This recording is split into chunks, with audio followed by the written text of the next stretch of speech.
오늘 안으로 맞춥니다. 제가 책임집니다. 어둠 속에서 들려오는 남자의 낮은 목소리가 새벽 공기를 가르고 있었습니다. 거친 숨소리 사이로 섞여 나오는 말들은 마치 무언가 급박한 상황을 암시하는 듯 했죠. 전화 너머 상대방의 목소리는 더욱 무뚝뚝하고 위압적이었습니다. 약속 어기면 어떻게 되는지 알지? 남자는 잠시 말을 멈췄다가 다시 입을 열었습니다. 알고 있습니다. 반드시 오늘 안으로 해결하겠습니다. 새벽 5시 반, 아직 해가 뜨기 전에 고요한 시간이었습니다. 대부분의 사람들이 깊은 잠에 빠져 있을 시간에 누군가는 이런 무거운 통화를 하고 있었던 거죠. 통화를 마친 남자는 한참 동안 휴대폰을 쥔 채 서 있었습니다. 그의 어깨가 무거운 짐을 진 듯 축 처져 있었고 한숨이 새어나왔습니다. 이 남자가 누구인지, 무슨 일로 이런 통화를 하는지는 아직 아무도 모릅니다. 하지만 이 통화 소리를 우연히 들은 한 사람이 있었죠. 바로 이정희라는 58살의 여성이었습니다. 이정희는 이른 아침장을 보러 나왔다가 골목길에서 그 통화 소리를 듣게 되었습니다. 평소보다 일찍 나선 것은 아침 특매를 놓치지 않기 위해서였죠. 수십 년간 알뜰하게 살림을 꾸려온 그녀에게는 이런 작은 절약도 중요한 일상이었습니다. 하지만 그 순간 들려온 남자의 목소리가 그녀의 발걸음을 멈춰 세웠습니다. 약속 어기면 어떻게 되는지 알지? 이 말이 그녀의 귓속에 들어오는 순간 이정희의 얼굴이 하얗게 굳어졌습니다. 손에 들고 있던 장바구니가 떨리기 시작했죠. 이 목소리, 이 말투, 이 위협적인 분위기가 그녀에게는 너무나 익숙했기 때문입니다. 이정희는 과거에 이런 목소리를 수없이 들어본 적이 있었습니다. 남편이 사체에 손을 댔던 그 끔찍한 시절, 집문을 두드리며 들려오던 바로 그런 목소리였죠. 돈 갚을 때까지는 편히 잠들 생각 마라. 약속은 약속이야. 어기면 어떻게 되는지 알잖아? 그때의 기억이 순간적으로 되살아나면서 이정희의 온몸에 소름이 돋았습니다. 하지만 이 통화의 주인공이 누구인지는 여전히 알 수 없었습니다. 어둠 속에서 들려오는 목소리만으로는 정체를 파악하기 어려웠죠.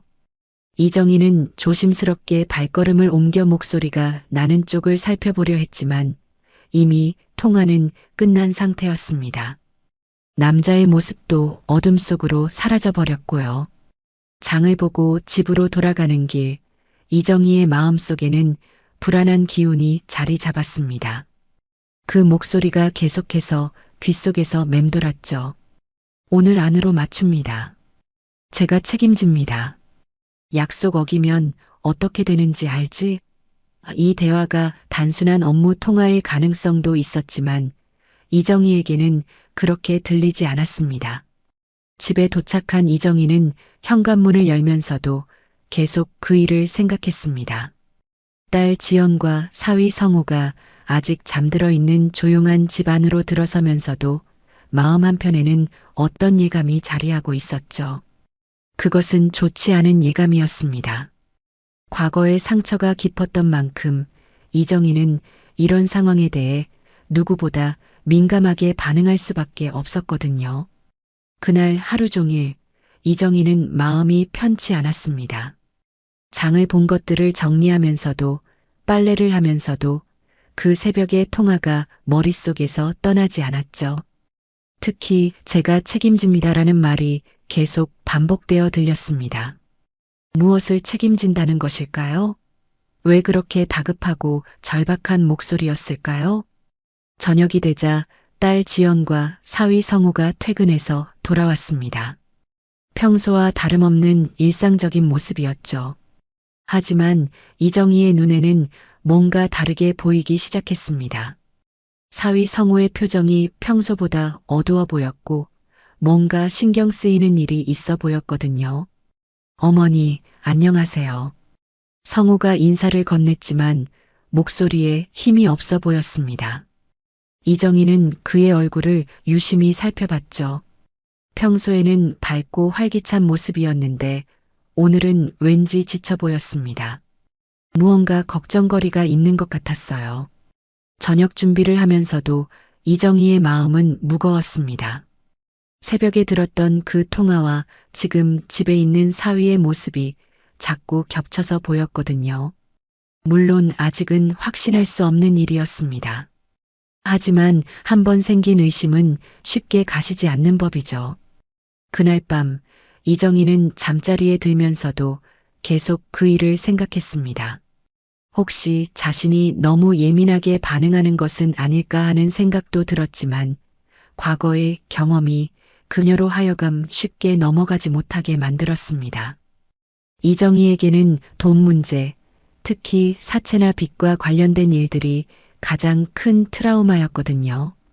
저녁상이 차려진 소박한 식탁에는 세 사람이 둘러앉아 있었습니다. 딸 지연과 사위 성호, 그리고 장모 이정희였죠. 평소 같으면 화기애애한 분위기였을 텐데 오늘은 왠지 공기가 무거웠습니다. 이정희는 새벽에 들었던 그 통화 때문에 내내 마음이 불편했거든요. 오늘 회사에서 일이 좀 많았나 봐요? 지연이 남편의 피곤한 얼굴을 보며 조심스럽게 물어봤습니다. 성우는 숟가락을 들다 말고 잠시 멈칫했죠.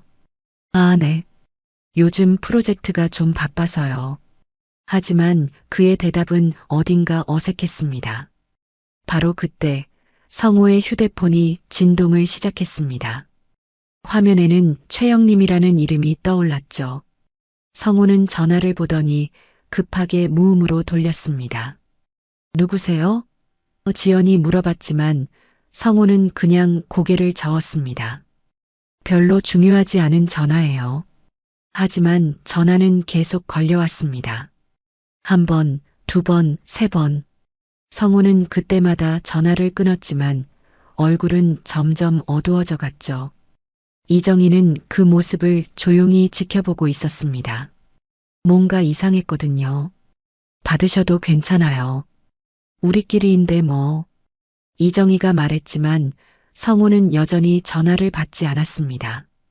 아닙니다. 나중에 다시 걸겠죠. 그의 목소리에는 묘한 긴장감이 섞여 있었습니다. 식사 내내 성우는 휴대폰을 신경 쓰며 제대로 밥을 먹지 못했습니다. 숟가락질도 어딘가 어색했고 평소처럼 이야기를 나누지도 않았죠. 지연은 남편의 이상한 모습이 신경 쓰였지만 어머니 앞에서는 별다른 말을 하지 않았습니다. 하지만 이정희는 달랐습니다.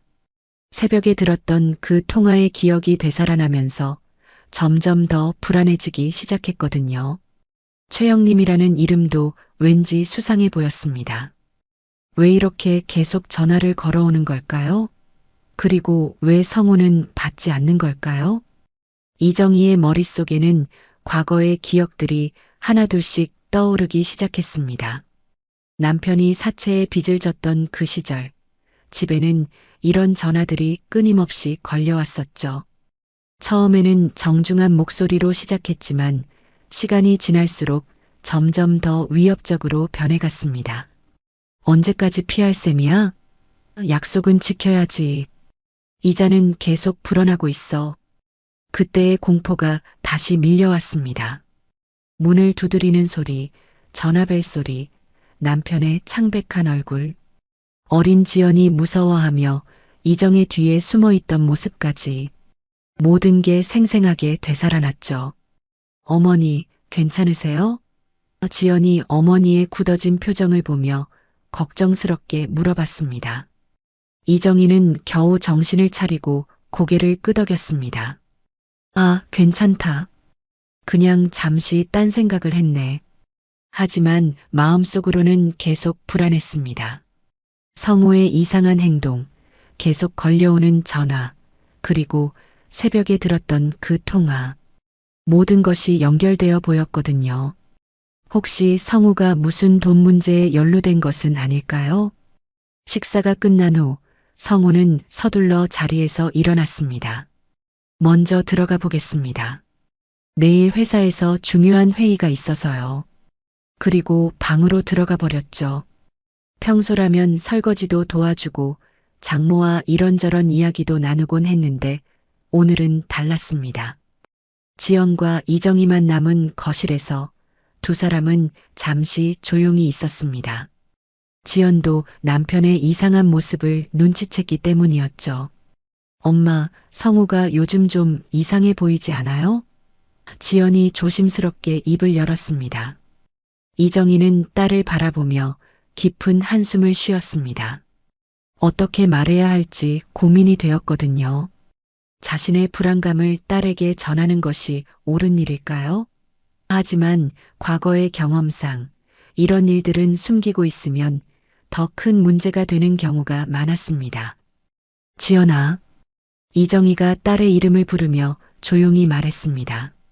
엄마가 좀 이상한 걸 느꼈는데, 그리고는 새벽에 들었던 통화에 대해 조심스럽게 이야기하기 시작했습니다. 새벽에 장 보러 나갔다가 우연히 들었는데 누군가 전화로 이상한 대화를 하고 있더구나. 오늘 안으로 맞춥니다. 약속 어기면 어떻게 되는지 알지, 이런 말들을. 이정희의 목소리는 점점 작아졌습니다. 그런데 오늘 성우의 모습을 보니 혹시 그게... 지연의 얼굴도 점점 굳어졌습니다. 어머니의 말을 들으니 남편의 이상한 행동들이 더욱 의심스러워 보였거든요. 계속 걸려오는 전화를 받지 않던 모습, 불안해하던 표정, 평소와 다른 분위기. 하지만 엄마, 그게 꼭 성우일까요? 새벽에 누군지도 모르는 사람의 통화를. 지연이 말했지만 목소리에는 확신이 없었습니다. 사실 그녀도 남편의 최근 행동이 신경 쓰였거든요. 이정희는 딸의 손을 잡았습니다. 그 손이 차갑게 식어 있었죠. 지연아, 엄마는 너를 지키고 싶어. 과거에 우리가 겪었던 그 일들 다시는 겪고 싶지 않아. 이정희의 눈에는 눈물이 맺혀 있었습니다. 엄마가 너무 민감하게 반응하는 걸 수도 있지만 그래도 조심해야 해. 남자들은 이런 일을 숨기는 경우가 많거든. 이정희의 목소리는 떨리고 있었습니다. 과거의 상처가 아직도 생생했기 때문이었죠. 바로 그때 방에서 성우의 목소리가 들려왔습니다. 전화를 받은 것 같았어요. 네, 알겠습니다. 내일 오전에 꼭 연락드리겠습니다. 목소리가 작았지만 거실까지 들렸죠. 이정희와 지연은 서로의 눈을 마주봤습니다. 둘 다 같은 생각을 하고 있었거든요. 성우가 누군가와 중요한 통화를 하고 있다는 것을, 그리고 그 통화가 평범한 업무와는 관련이 없어 보인다는 것을. 지연아, 내일부터 조심해서 지켜봐. 성우가 어디에 가는지, 누구와 만나는지, 무슨 일을 하는지. 이정희가 딸에게 속삭이듯 말했습니다. 혹시 모르니까. 그날 밤 두 사람은 각각 잠자리에 들었지만 쉽게 잠들지 못했습니다. 이정희는 과거의 악몽이 다시 시작되는 것은 아닌가 하는 두려움에 시달렸고, 지연은 남편에 대한 의심과 걱정으로 밤새 뒤척였죠. 그리고 성우 역시 방에서 잠들지 못하고 있었습니다. 하지만 그의 고민은 두 사람이 생각하는 것과는 전혀 달랐습니다. 성우는 어떻게 하면 장모의 병을 숨기면서도 치료비를 마련할 수 있을지 고민하고 있었거든요. 이정희는 잠들지 못하고 침대에 누워 천장을 바라보고 있었습니다. 어둠 속에서도 과거의 기억들이 생생하게 되살아나고 있었거든요. 20년 전 남편 박철수가 사업 자금으로 사채에 손을 댔던 그 끔찍한 시절 말입니다. 처음에는 단순한 사업 자금이라고 했었습니다. 몇 달만 빌려서 사업 궤도에 올리면 바로 갚을 수 있어. 남편의 말을 믿었던 이정희는 별다른 의심을 하지 않았죠. 하지만 사업은 실패했고 빚은 눈덩이처럼 불어났습니다. 그때부터 시작된 악몽 같은 나날들이었습니다. 집 문을 두드리는 소리가 들릴 때마다 이정희의 심장은 쿵쾅거렸죠. 박철수 씨 집 맞습니까? 문틈으로 보이는 검은 구두코가 지금도 생생합니다. 돈 갚을 때까지는 편히 잠들 생각 말아요. 약속은 약속이야. 언제까지 피할 셈이야? 이자가 계속 붙고 있어. 더 늦으면 감당 안 돼. 그때 들었던 목소리들이 귓속에서 계속 맴돌았습니다. 가장 무서웠던 것은 어린 지연이 그 모든 것을 지켜봐야 했다는 사실이었습니다. 학교에서 돌아온 지연이 무서워하며 이정의 뒤에 숨어 있던 모습. 엄마, 저 아저씨들 왜 자꾸 와요? 어린 딸의 떨리는 목소리가 아직도 마음을 아프게 했죠. 결국 집까지 빼앗길 위기에 몰렸었습니다. 이정희가 친정에 있던 작은 땅을 팔아서 겨우 정리할 수 있었지만 그 상처는 평생 남았죠. 남편 박철수는 그 스트레스로 몸이 망가져 몇 년 후 세상을 떠났습니다. 이정희는 홀로 지연을 키우며 평생 그 악몽에서 벗어나지 못했거든요. 절대 다시는 이런 일이 있으면 안 돼. 이정희는 속으로 다짐했습니다. 딸 지연만큼은 자신과 같은 고생을 시키고 싶지 않았거든요. 다음 날 아침, 이정희는 평소보다 일찍 일어나 장터로 향했습니다. 마음이 복잡할 때면 장터에 나가서 사람들과 이야기하는 것이 조금이나마 마음을 달래주곤 했거든요. 하지만 오늘은 다른 목적도 있었습니다. 혹시 성호에 대한 소문이나 이상한 이야기를 들을 수 있을까 하는 생각이었죠. 장터에서 만난 김순자는 같은 동네에 살던 오랜 이웃이었습니다. 어머, 이정혜 씨, 요즘 어때요? 사위분은 잘 지내시고? 김순자가 반갑게 인사를 건넸습니다. 아, 네. 그런데 순자 씨, 혹시 우리 동네에서 요즘 무슨 이상한 소문 같은 거 없어요? 이정희가 조심스럽게 물어봤습니다. 이상한 소문이요? 무슨? 아니, 그냥 돈 문제로 어려움을 겪는다거나 그런 이야기 말이에요. 이정희의 목소리는 점점 작아졌습니다. 김순자는 잠시 생각해 보더니 고개를 끄덕였죠. 아, 그러고 보니까 며칠 전에 박복녀가 그러더라고요. 요즘 어떤 젊은 남자가 자주 이상한 사람들이랑 통화를 한다고. 목소리가 좀 다급하더라나 뭐라나. 김순자의 말에 이정희의 심장이 쿵 내려앉았습니다. 젊은 남자요? 어떻게 생긴 남자인데요? 이정희가 급하게 물어봤습니다.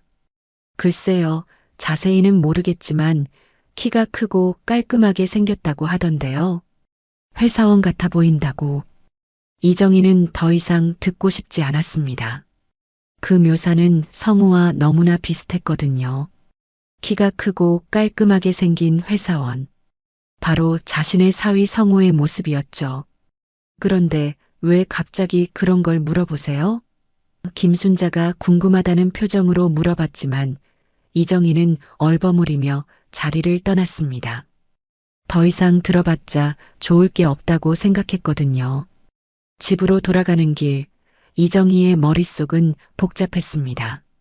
김순자의 말이 정말 성우를 가리키는 것일까요? 아니면 단순한 우연일까요? 하지만 어젯밤 목격한 성우의 이상한 행동들을 생각하면 우연이라고 넘기기에는 너무 많은 것들이 겹쳐 보였습니다. 그날 저녁 성우가 퇴근해서 돌아왔습니다. 평소보다 늦은 시간이었죠. 죄송합니다. 회사에서 회의가 길어져서요. 성우가 지연에게 사과했지만 목소리에는 피로가 섞여 있었습니다. 저녁 식사 중에도 성우의 휴대폰은 여러 번 울렸습니다. 어제와 마찬가지로 최영림이라는 이름이었죠. 성우는 계속 전화를 무시했지만 이정희는 그 모든 것을 주시하고 있었습니다. 성우야, 전화 받아도 괜찮은데? 지연이 남편을 걱정하는 목소리로 말했습니다. 아니에요. 별로 중요한 전화가 아니에요. 성우는 여전히 피하려고만 했습니다. 하지만 전화는 계속 걸려왔습니다. 결국 성우는 자리에서 일어나며 말했습니다. 잠깐 나가서 받고 올게요. 그리고 베란다로 나가버렸죠. 이정희는 기회를 놓치지 않았습니다. 조용히 베란다 근처로 가서 성우의 통화를 엿들었거든요. 물론 전체를 들을 수는 없었지만 몇 개의 단어들은 분명히 들렸습니다. 네, 최영님. 내일까지는 어려울 것 같은데요. 성우의 목소리는 조심스럽고 간절했습니다. 조금만 더 시간을 주시면. 네, 알겠습니다. 전화 너머에서 들려오는 목소리는 낮고 거칠었습니다. 오늘 안으로 입금 못하면 약속은 무의미해. 그 말을 들은 순간 이정희의 온몸에 소름이 돋았습니다. 바로 그 목소리였습니다. 새벽에 골목길에서 들었던 바로 그 목소리. 약속 어기면 어떻게 되는지 알지? 라고 했던 그 위협적인 목소리 말이에요. 이정희는 더 이상 의심의 여지가 없다고 확신했습니다. 성우가 무슨 돈 문제에 연루되어 있다는 것을, 그리고 그것이 단순한 돈 문제가 아니라 사채나 불법적인 거래일 가능성이 높다는 것을.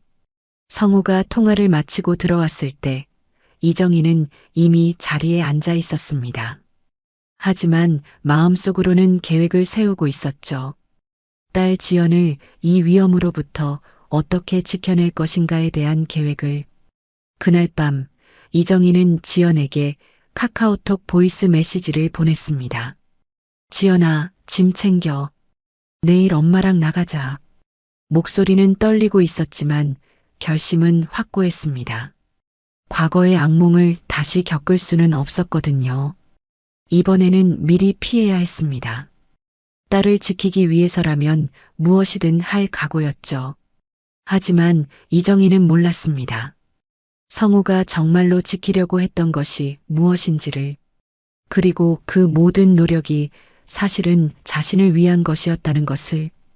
다음 날 아침 지연은 어머니의 보이스 메시지를 듣고 크게 당황했습니다. 짐 챙겨.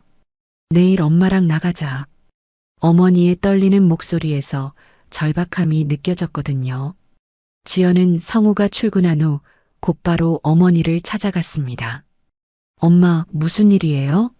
갑자기 짐을 싸자니. 지연의 목소리에는 불안감이 묻어났습니다. 이정희는 딸의 손을 꽉 잡으며 어젯밤 들은 통화에 대해 자세히 이야기했죠. 지연아, 엄마가 직접 들었어. 성우가 누군가와 돈 이야기를 하고 있더라고. 그것도 아주 위험한 사람과. 이정희의 목소리는 점점 커졌습니다. 오늘 안으로 입금 못하면 약속은 무의미하다. 이런 말을 들었다고. 지연은 어머니의 말을 듣고 있지만 마음 한편으로는 의심스러웠습니다. 남편 성우가 정말 그런 일에 연루되어 있을까요? 하지만 최근 성우의 이상한 행동들을 생각해 보니 완전히 말이 안 되는 것도 아니었죠. 그래도 엄마, 확실하지도 않은 일로 집을 나갈 수는 없어요. 지연이 조심스럽게 말했습니다. 한번 성우한테 직접 물어봐야 하는 것 아닐까요? 하지만 이정희는 고개를 저었습니다. 안 돼, 지연아. 남자들은 이런 일을 절대 솔직하게 말하지 않아. 엄마가 경험해봐서 아는데 처음에는 다 괜찮다고 하다가 나중에 걷잡을 수 없이 커져. 그때 지연은 문득 남편의 가방을 확인해 보고 싶다는 생각이 들었습니다. 혹시 어머니의 말이 사실이라면 분명히 증거가 있을 거라고 생각했거든요. 엄마, 잠깐만요. 제가 한번 확인해 볼게요. 지연은 성우의 서재로 가서 그의 가방을 조심스럽게 열어봤습니다. 평소 같으면 절대 하지 않을 일이었지만 어머니의 말이 계속 머릿속에서 맴돌았거든요. 가방 안에서 몇 장의 종이를 발견했습니다. 첫 번째 종이는 병원 영수증이었습니다. 서울대학교 병원 심장내과라고 적혀 있었죠. 하지만 환자 이름 부분은 이니셜로만 되어 있어서 정확히 누구 것인지 알 수 없었습니다. 두 번째는 진료 예약증이었는데 역시 이니셜로만 표기되어 있었죠. 세 번째 종이에서 지연의 손이 떨리기 시작했습니다. 성급금 200만 원이라고 적힌 메모가 있었거든요. 그것도 성우의 필체로 쓰여진 것이었죠. 누군가에게 성급금을 주기로 했다는 뜻일까요? 엄마, 이것 좀 봐요. 지연이 떨리는 목소리로 어머니를 불렀습니다. 이정희는 그 종이들을 보더니 얼굴이 하얗게 변했죠. 역시 그랬구나. 병원비가 필요해서 돈을 빌렸나 보네. 이정희는 자신의 추측이 맞았다는 것을 확신했습니다. 그런데 성급금이라니 이게 대체 무슨... 바로 그때 지연의 휴대폰이 울렸습니다. 회사 동료 미영이었죠. 지연아, 너희 남편 오늘 회사 안 나왔어? 부장님이 찾고 있는데. 지연은 깜짝 놀랐습니다. 성우는 분명히 회사에 간다고 했는데 회사에 나가지 않았다는 것이었거든요. 그럼 우리 남편이 지금 어디에 있는 거예요? 지연이 당황해서 물어봤습니다. 모르겠어. 연락도 안 되고. 그런데 지연아, 요즘 성우 오빠 좀 이상하지 않았어? 며칠 전에도 점심시간에 혼자 어디 나가더라고. 미영의 말에 지연의 불안감은 더욱 커졌습니다. 전화를 끊은 후 지연은 어머니와 함께 성우가 어디에 있는지 확인해 보기로 했습니다. 혹시 모르니까 직접 따라가 보자는 것이었죠. 이정희도 딸의 제안에 동의했습니다. 두 사람은 성우가 자주 가는 곳들을 차례로 돌아봤습니다. 먼저 회사 근처, 그 다음에는 평소 자주 가던 카페들. 하지만 어디에서도 성우를 찾을 수 없었죠. 그러다가 오후 2시경, 지연은 우연히 성우를 발견했습니다. 회사에서 꽤 떨어진 곳에 있는 작은 찻집 앞에서였죠. 성우가 중년의 남자와 마주 앉아 이야기를 나누고 있었습니다. 엄마, 저기 성우예요. 지연이 어머니의 팔을 잡으며 속삭였습니다. 멀리서 봐도 성우의 표정은 심각해 보였죠. 그리고 맞은편에 앉은 남자는 덩치가 크고 인상이 거칠어 보였습니다. 이정희는 그 남자를 보는 순간 온몸이 굳었습니다. 과거에 자신을 괴롭혔던 사채업자들과 비슷한 분위기를 풍기고 있었거든요. 검은 정장에 선글라스, 그리고 위압적인 자세. 저 남자가 최영림인 것 같아요. 지연이 작은 목소리로 말했습니다. 그런데 왜 성우가 저런 사람과 만나고 있는 거죠? 두 사람은 조심스럽게 가까이 다가가서 상황을 지켜봤습니다. 성우가 중년 남자에게 봉투 같은 것을 건네는 모습이 보였죠. 그 순간 이정희의 머릿속에서는 과거의 기억이 번쩍했습니다. 남편이 사채업자들에게 돈을 건네던 바로 그 모습이었거든요. 안 돼, 지연아. 정말 안 돼.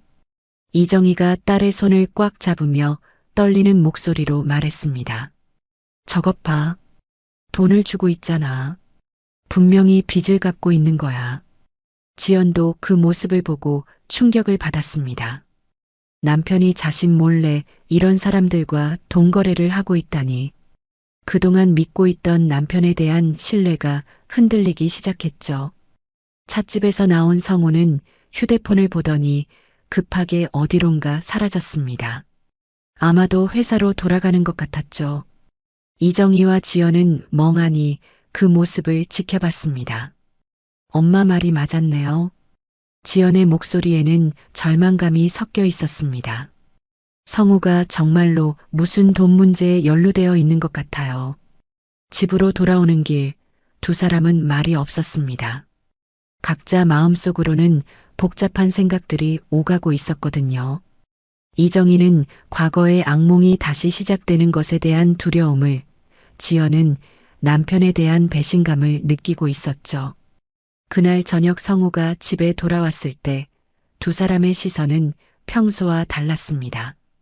성우는 그것을 눈치챘지만 무슨 말을 해야 할지 몰랐죠. 어떻게 설명해야 할지, 어디서부터 이야기해야 할지 막막했거든요. 오늘 회사에서 일이 좀 많았어요. 성우가 평소와 같은 말을 했지만 지연의 반응은 차가웠습니다. 그래요? 회사에서요? 지연의 목소리에는 의심이 가득했죠. 저녁 식사 시간은 어색한 침묵으로 가득했습니다. 성우는 뭔가 이상하다는 것을 느꼈지만 먼저 말을 꺼내지는 못했어요. 이정희와 지연도 직접적으로 추궁하지는 않았지만 분위기는 점점 더 무거워져만 갔습니다. 그날 밤 지연은 남편 옆에 누워서도 잠들지 못했습니다.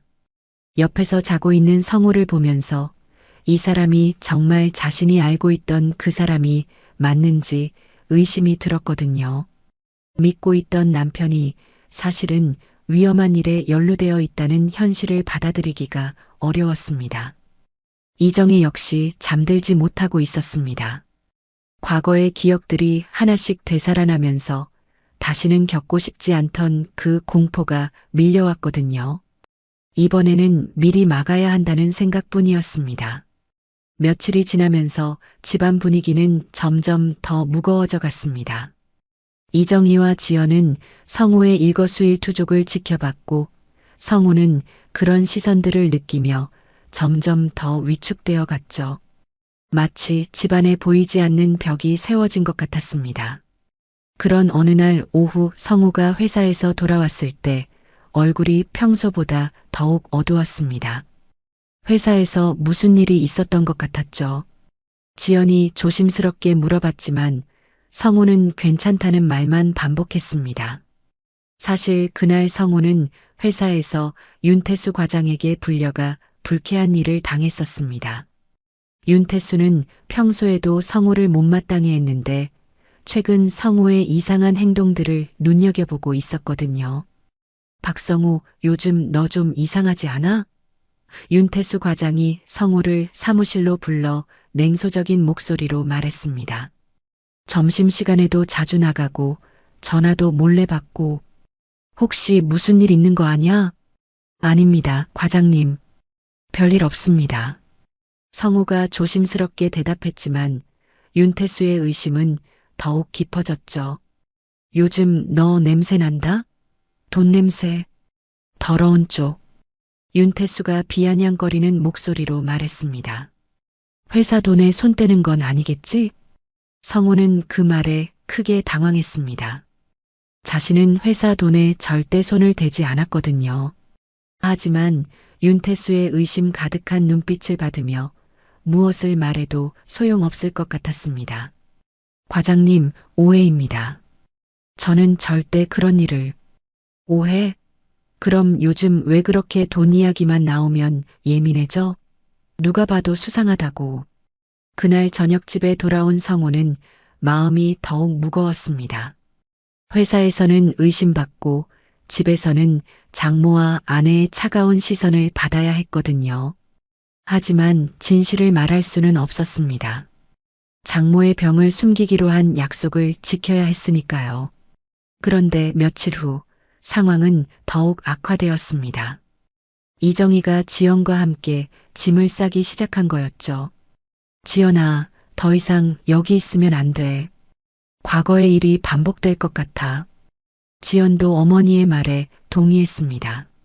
남편의 수상한 행동들, 회사에서의 이상한 소문들, 그리고 직접 목격한 그 장면까지 모든 것이 남편이 위험한 일에 연루되어 있다는 것을 가리키고 있었거든요. 엄마 말이 맞아요. 미리 피하는 게 나을 것 같아요. 지연이 옷가지들을 가방에 넣으며 말했습니다. 성우가 무슨 일에 연루되어 있는지 모르겠지만 우리까지 휘말릴 필요는 없잖아요. 바로 그때 성우가 집에 들어왔습니다. 평소보다 이른 시간이었죠. 현관에서 신발을 벗다가 거실에서 짐을 싸고 있는 두 사람을 보고 깜짝 놀랐습니다. 이게 무슨 일이에요? 성우가 당황한 목소리로 물어봤습니다. 왜 짐을 싸고 있어요? 지연이 남편을 똑바로 바라보며 말했습니다. 성우, 더 이상 숨기지 마요. 우리 다 알고 있어요. 뭘 알고 있다는 거예요? 당신이 누구와 만나고 무슨 일을 하는지 다 봤다고요. 성우는 아내의 말에 더욱 당황했습니다. 자신이 최만수와 만나는 것을 봤다는 말인가요? 하지만 그 이유를 설명할 수는 없었습니다. 지연아, 내가 설명할게. 하지만 지금은 뭐요? 언제까지 우리를 속일 셈이에요? 지연의 목소리는 점점 높아졌습니다. 이정희가 나서서 말했습니다. 성호야, 솔직히 말해봐. 당신 누구한테 돈 빌렸지? 그 최영림이라는 사람이 누구야? 장모님, 그게 아니에요. 제가 설명드릴게요. 하지만 성호가 무엇을 말하려고 하는지 이정희는 들으려 하지 않았습니다. 설명은 필요 없어. 엄마는 다 겪어봤거든. 남자들이 이런 일을 어떻게 숨기는지도 알고 있고, 성호는 절망적인 마음으로 주머니에서 무언가를 꺼냈습니다. 중고시계 판매 영수증이었죠. 결혼 기념일에 지연이 선물해준 그 소중한 시계를 판 영수증이었습니다. 이것 좀 보세요. 제가 시계를 판 거예요. 지연이가 선물해준 그 시계를. 성호의 목소리는 떨리고 있었습니다. 돈이 필요해서 팔았어요. 하지만 나쁜 일을 위해서가 아니에요. 하지만 이정희는 그것마저도 의심했습니다. 시계를 팔았다고? 그럼 그 돈으로 뭘 한 거야? 빚을 갚았나? 장모님, 정말 그게 아니에요. 제가 그때 현관문을 두드리는 소리가 들렸습니다. 세 사람 모두 긴장했죠. 이런 시간에 누가 찾아온 걸까요? 문을 열어보니 윤태수 과장이 서 있었습니다. 얼굴에는 아기에 찬 미소를 띠고 있었죠. 박성호, 집에 있구나. 나와봐. 할 말이 있어. 윤태수의 목소리는 일부러 크게 내고 있었습니다. 아파트 복도에 있는 이웃들이 다 들을 수 있도록 말이죠. 가난은 죄가 아니야. 하지만 약속 어기는 건 죄지. 이웃집 문들이 하나둘씩 열리기 시작했습니다. 사람들이 무슨 일인가 해서 고개를 내밀고 있었거든요. 성호는 당황해서 윤태수를 안으로 들어오라고 했지만 그는 거절했습니다. 아니야, 여기서 말하는 게 좋겠어. 회사 돈에 손댄 일 어떻게 처리할 거야? 윤태수가 계속 큰 소리로 말했습니다. 아직 시간이 있으니까 정리하고 싶으면 빨리 해. 그렇지 않으면. 성호는 억울했지만 참을 수밖에 없었습니다. 회사 돈에 손을 댄 적이 없다고 아무리 말해도 윤태수는 들으려 하지 않았거든요. 게다가 이웃들이 다 듣고 있는 상황에서 큰 소리로 반박할 수도 없었습니다. 결국 윤태수는 자신이 원하던 장면을 연출하고는 만족스러운 표정으로 돌아갔습니다. 하지만 그 후폭풍은 성호에게 고스란히 돌아왔죠. 이웃들의 수군거리는 소리, 의심스러운 눈빛, 그리고 무엇보다 아내와 장모의 더욱 깊어진 불신. 이제 됐어? 이정희가 차가운 목소리로 말했습니다. 이웃들까지 다 알게 되었네. 정말 부끄러워서 어떻게 살아? 지연도 남편을 바라보며 눈물을 흘렸습니다. 성호, 정말 실망이에요. 이렇게까지 숨기고 있었다니. 지연아, 내 말 좀 들어봐. 정말 그게 아니야. 하지만 성호의 말은 더 이상 아무도 믿어주지 않았습니다. 모든 상황이 그가 나쁜 일에 연루되어 있다는 것을 가리키고 있는 것처럼 보였거든요. 성호는 무력감에 빠져 주저앉고 싶었지만 그럴 수도 없었습니다. 그날 밤 성호는 혼자 거실에 앉아 있었습니다. 아내와 장모는 방에 들어가 버렸고 집안에는 무거운 침묵만이 흘렀죠. 성호는 자신이 지키려고 했던 것들이 오히려 모든 것을 무너뜨리고 있다는 것을 깨달았습니다. 하지만 여전히 진실을 말할 수는 없었습니다. 장모의 병을 숨기기로 한 약속, 그리고 그 약속을 지키려는 마음이 여전히 남아 있었거든요. 설령 모든 사람들이 자신을 오해하고 떠난다 해도 장모만큼은 지켜야 한다고 생각했습니다. 다음 날 새벽 이정희는 갑작스러운 가슴 통증으로 잠에서 깨어났습니다. 숨이 가빠오면서 식은땀이 흘렀죠. 평소에도 가끔 이런 증상이 있었지만 오늘은 유독 심했습니다. 최근 며칠간의 스트레스가 몸에 무리를 준 것 같았거든요. 아파. 이정희가 신음소리를 내며 가슴을 움켜잡았습니다. 옆방에서 자고 있던 지연이 그 소리를 듣고 깜짝 놀라 뛰어왔죠. 엄마, 엄마 괜찮아요? 지연이 어머니의 창백한 얼굴을 보고 당황했습니다. 이정희의 입술이 파랗게 변해 있었거든요. 지연아, 가슴이 너무 아파. 이정희가 가까스로 말했습니다. 지연은 즉시 구급차를 불렀죠. 그 소리에 성우도 잠에서 깨어 거실로 나왔습니다. 무슨 일이에요? 성우가 급하게 물어봤지만 지연은 대답할 여유가 없었습니다. 어머니를 부축해서 현관으로 나가야 했거든요. 구급차 불렀어요. 엄마를 병원에 모셔야 해요. 지연의 목소리는 떨리고 있었습니다. 성우는 망설임 없이 이정희를 부축했죠. 아무리 최근에 갈등이 있었어도 이런 응급 상황에서는 그런 것이 중요하지 않았습니다. 구급차가 도착해서 이정희를 서울대학교병원 응급실로 이송했습니다. 지연과 성우는 함께 병원으로 따라갔죠. 구급차 안에서 이정희는 의식을 잃었다 깨어났다를 반복했습니다. 응급실에 도착한 후 의료진들이 바쁘게 이정희를 진료하기 시작했습니다. 심전도를 찍고 혈액 검사를 하고 여러 가지 검사를 진행했죠. 지연은 응급실 밖에서 초조하게 기다렸습니다. 1시간 정도 지난 후 심장내과 김 간호사가 나왔습니다. 40대 중반의 경험 많아 보이는 간호사였죠. 보호자분이세요? 네, 딸입니다. 지연이 급하게 대답했습니다. 어머니 상태는 어떤가요? 지금은 안정되었습니다. 심장에 무리가 와서 그런 것 같은데 정확한 진단을 위해서는 더 자세한 검사가 필요해요. 김 간호사가 설명했습니다. 그런데 말씀드릴 게 있는데요. 김 간호사가 조심스럽게 말을 이었습니다. 사위분이요. 지난달부터 어머님 진료비를 선결제하고 계시더라고요. 지연은 그 말을 듣고 깜짝 놀랐습니다. 네, 진료비를요? 네, 처음에는 본인 명의로 카드 결제를 하시다가 나중에는 현금으로도 가져오시고 김 간호사는 차트를 확인하며 계속 설명했습니다. 어머님이 몇 달 전부터 정기적으로 심장내과 진료를 받고 계셨거든요. 그런데 사위분께서 어머님 몰래 진료비를 대신 결제해 주셨어요. 지연의 머릿속이 하얗게 변했습니다. 어머니가 심장병을 앓고 있었다는 것도 처음 듣는 이야기였고 성우가 그 치료비를 대신 내고 있었다는 것도 충격이었거든요. 그럼 우리 어머니가 언제부터 아프셨던 거예요?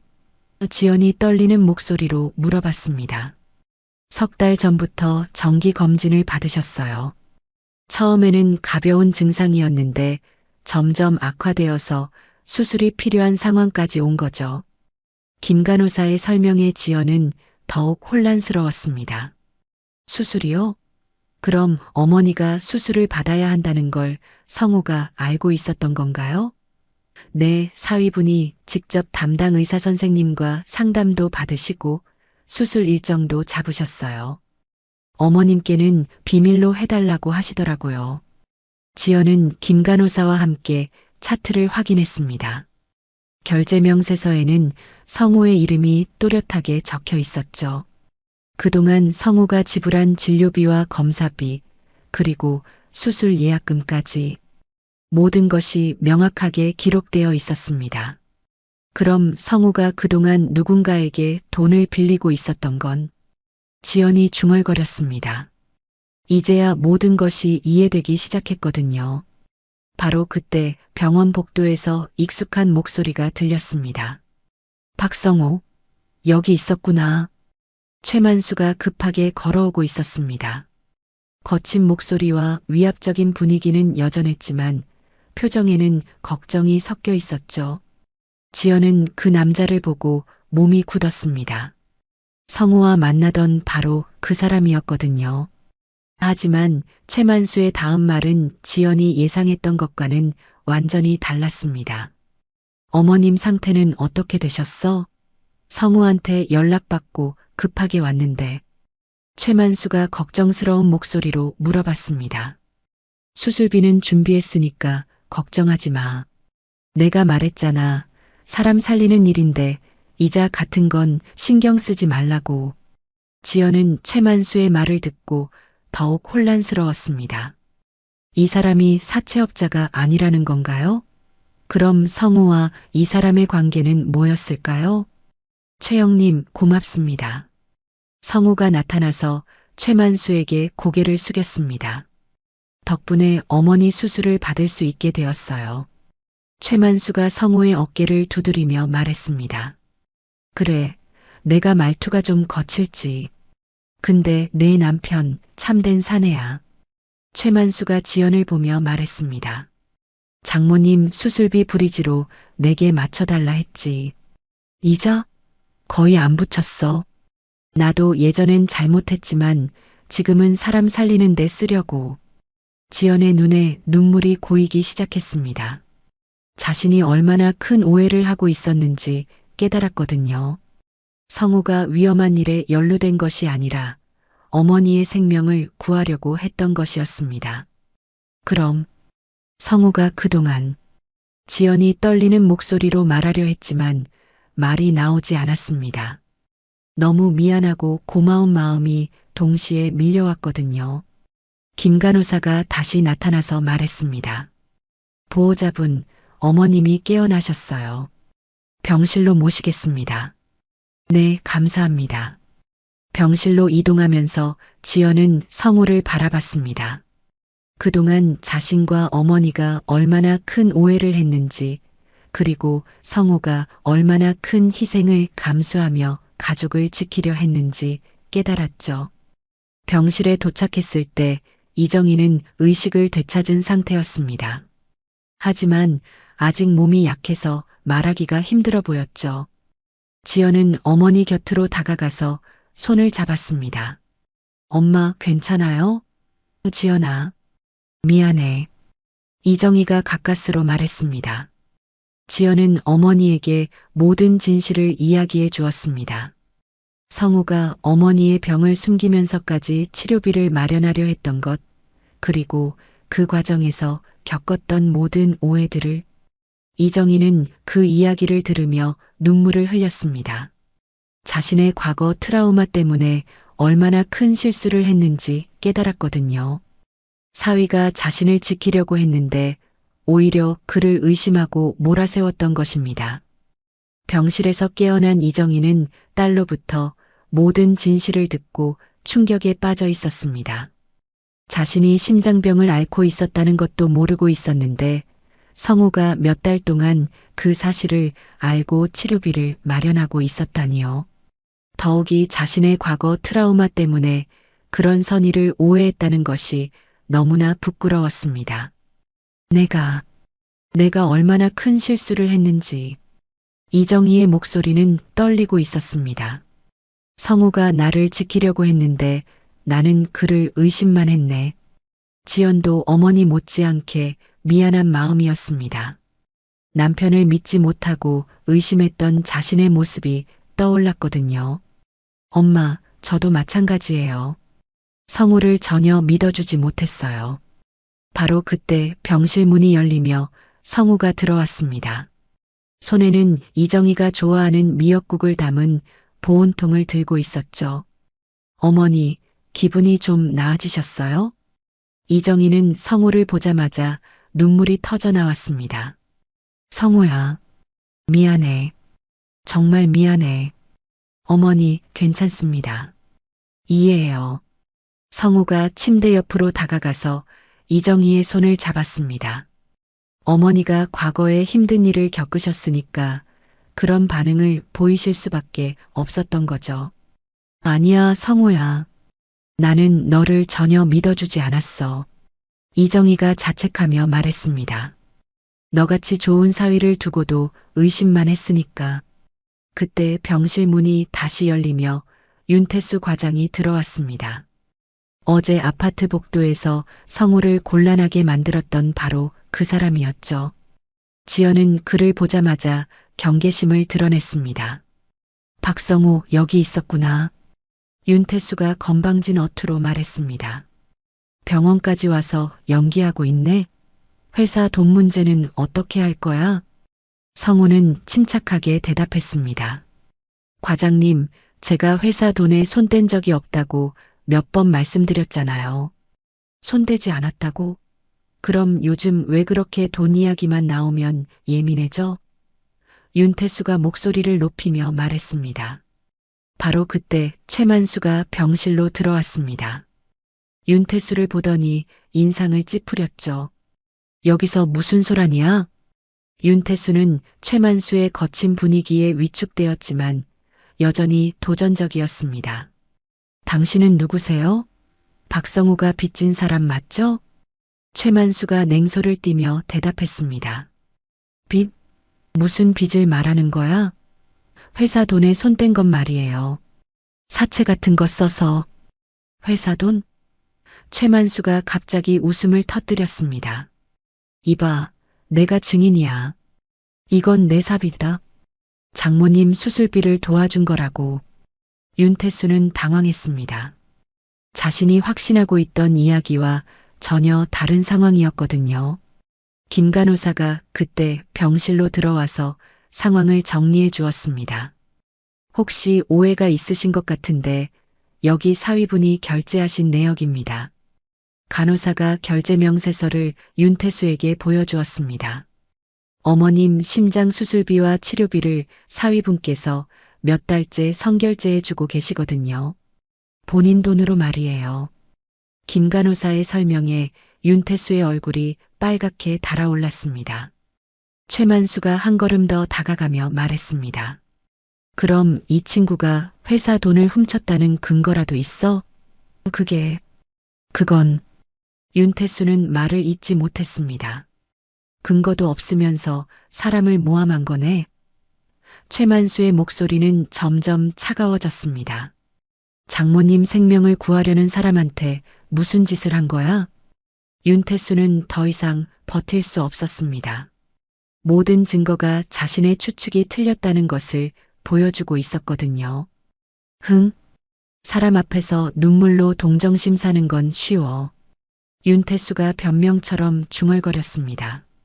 바로 그때 병원 보안 요원이 나타났습니다. 여기서 소란을 피우시면 안 됩니다. 환자분들이 불편해하고 계셔서요. 보안 요원의 경고에 윤태수는 뒷걸음질 쳤습니다. 다음에 또 이런 일 있으면 신고하겠습니다. 김 간호사가 단호하게 말했습니다. 윤태수는 결국 아무 말도 못하고 병실을 나가야 했죠. 윤태수가 나간 후 병실에는 다시 조용함이 찾아왔습니다. 이정희가 성호에게 두 손으로 사과의 인사를 올렸습니다. 성호야, 정말 미안하다.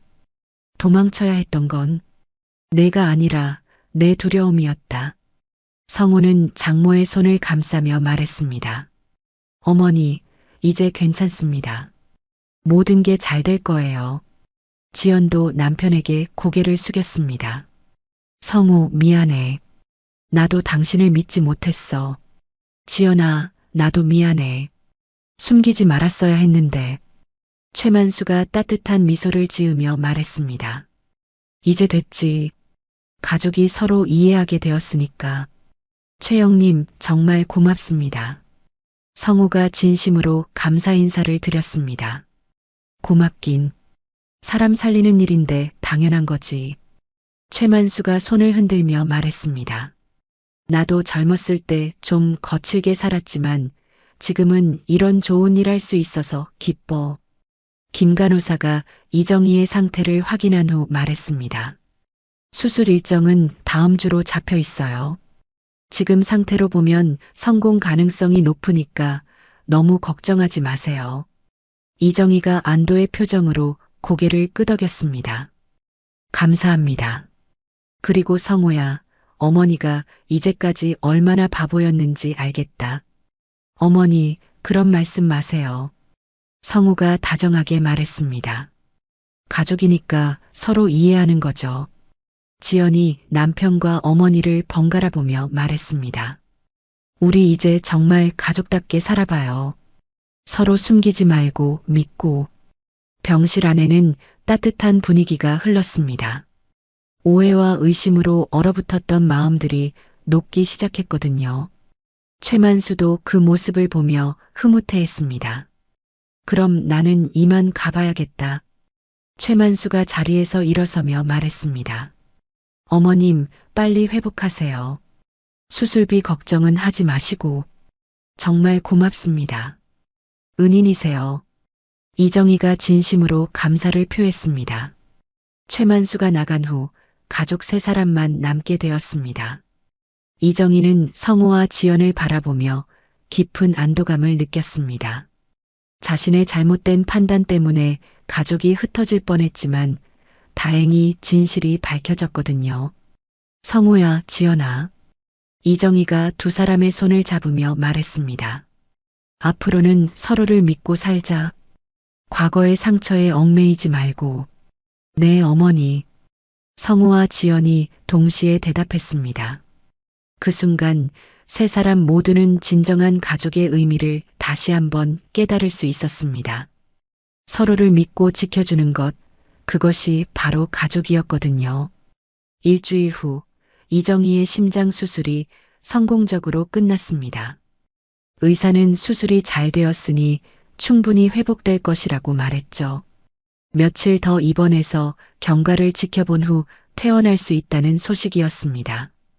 퇴원 당일 성우와 지연은 이정희를 모시고 집으로 돌아왔습니다.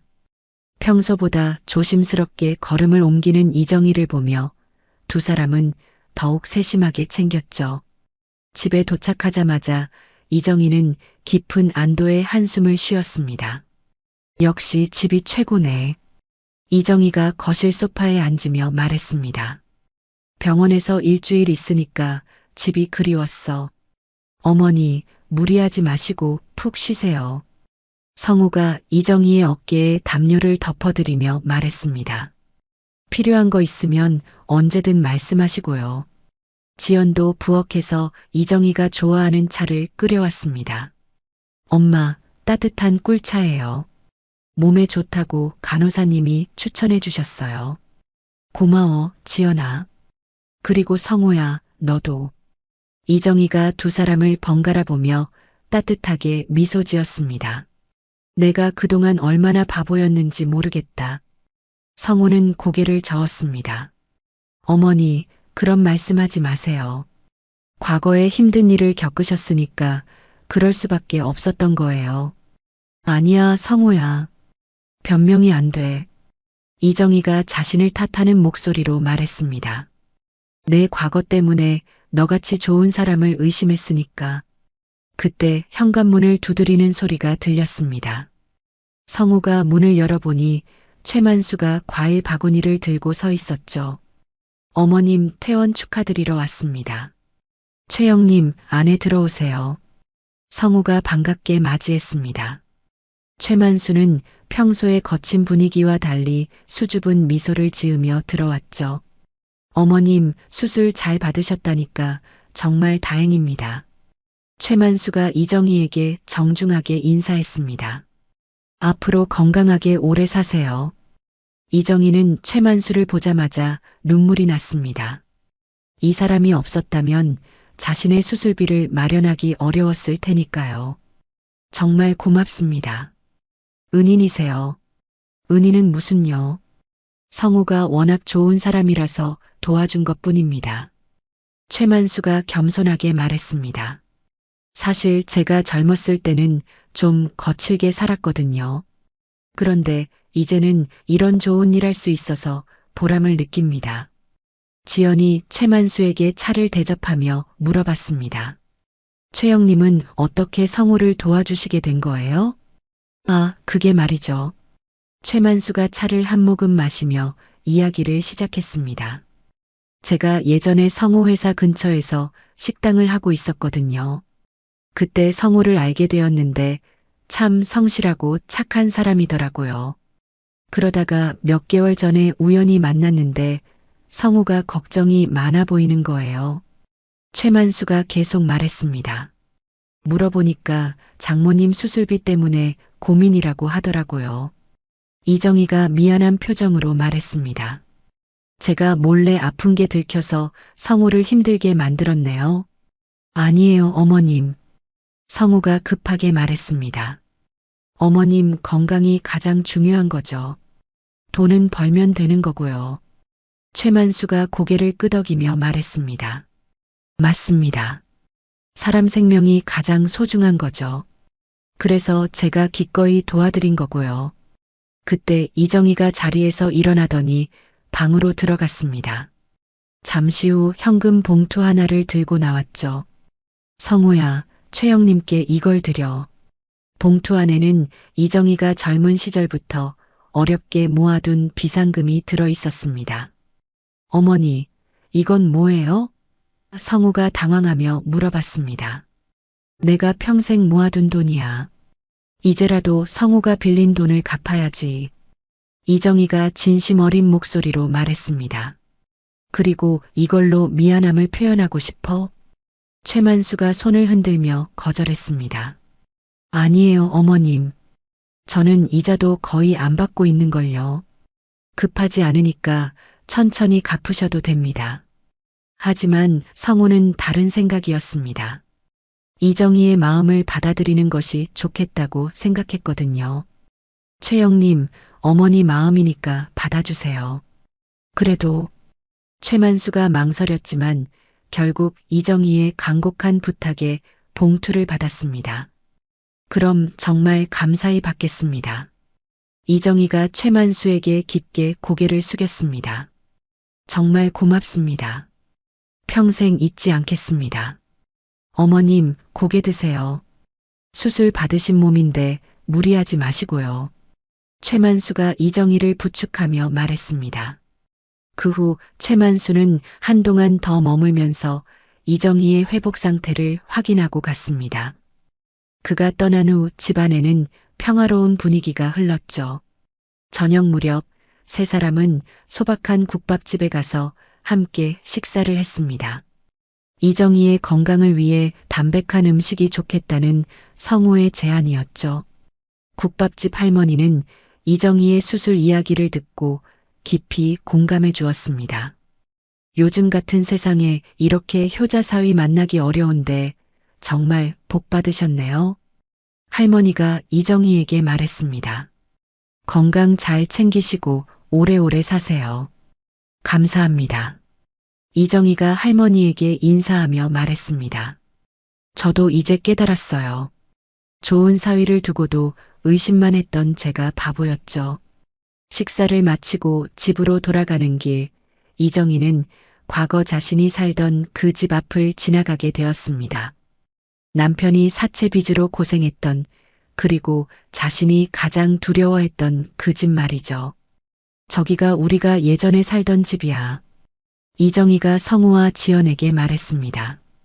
그때는 정말 무서웠어. 매일 문을 두드리는 소리에 벌벌 떨었지. 성우와 지연은 조용히 이정희의 말을 들었습니다. 어머니가 얼마나 힘든 시간을 보냈는지 이해할 수 있었거든요. 하지만 이제는 안 무서워. 이정희가 결연한 목소리로 말했습니다. 이젠 도망치지 않겠어. 가족에게서. 그 말을 들은 성우와 지연은 감동했습니다. 이정희가 과거의 상처를 극복하고 새로운 다짐을 하는 모습이었거든요. 어머니, 우리가 항상 함께 있을게요. 지연이 어머니의 팔을 잡으며 말했습니다. 네, 어머니. 앞으로는 무슨 일이 있어도 가족끼리 힘을 합쳐서 해결해요. 성우도 따뜻하게 말했습니다. 세 사람은 천천히 걸으면서 집으로 향했습니다. 이제 더 이상 서로를 의심하지 않을 것이라는 믿음이 있었거든요. 집에 도착한 후 이정희는 거실에서 성우와 지연을 불러앉혔습니다. 너희들에게 꼭 하고 싶은 말이 있어. 뭔데요, 엄마? 지연이 궁금하다는 표정으로 물어봤습니다. 사람은 과거의 상처로 미래를 오해할 수 있어. 나처럼 말이야. 이정희가 진지한 목소리로 말하기 시작했습니다. 하지만 사랑은 그런 오해를 이길 힘이 있다는 걸 너희들 덕분에 알게 됐어. 어머니, 성우가 감동한 목소리로 불렀습니다. 성우야, 너는 정말 좋은 사람이야. 나 같은 고집 센 장모를 둔 게 미안할 정도로. 이정희가 성우의 손을 잡으며 말했습니다. 앞으로도 우리 지연이 잘 부탁해. 어머니, 당연한 일이죠. 성우가 진심으로 대답했습니다. 그리고 지연아, 너도 성우를 믿어줘. 어머니처럼 과거에 얽매여서 좋은 사람을 의심하지 마. 이정희가 딸에게도 당부했습니다. 네, 엄마. 알겠어요. 지연이 고개를 끄덕이며 대답했습니다. 그날 밤 세 사람은 오랜만에 편안한 잠에 들 수 있었습니다. 오해와 의심이 모두 풀렸고 진정한 가족의 의미를 다시 한번 깨달았거든요. 며칠 후 이정희는 완전히 회복되어 일상생활을 할 수 있게 되었습니다. 성우는 회사에서 윤태수 과장의 사과를 받았고 동료들도 진실을 알고 나서 성우를 더욱 존경하게 되었죠. 가족 세 사람은 매주 함께 시간을 보내며 더욱 끈끈한 관계를 유지했습니다. 최만수도 가끔 집에 놀러 와서 이정희의 안부를 물어보곤 했죠. 그리고 이정희는 더 이상 과거의 상처에 얽매이지 않았습니다. 가족의 사랑이 모든 두려움을 이겨낼 수 있다는 것을 깨달았거든요. 가족이란 서로를 믿고 지켜주고 사랑하는 것이구나. 이정희가 어느 날 저녁 혼자 중얼거렸습니다. 내가 이제야 그걸 제대로 깨달았네. 창밖으로 보이는 저녁 노을이 유난히 아름다웠습니다. 마치 새로운 시작을 알리는 것 같았죠. 이정희는 그 노을을 바라보며 환하게 미소 지었습니다. 진정한 가족의 행복이 무엇인지 깨달은 순간이었습니다.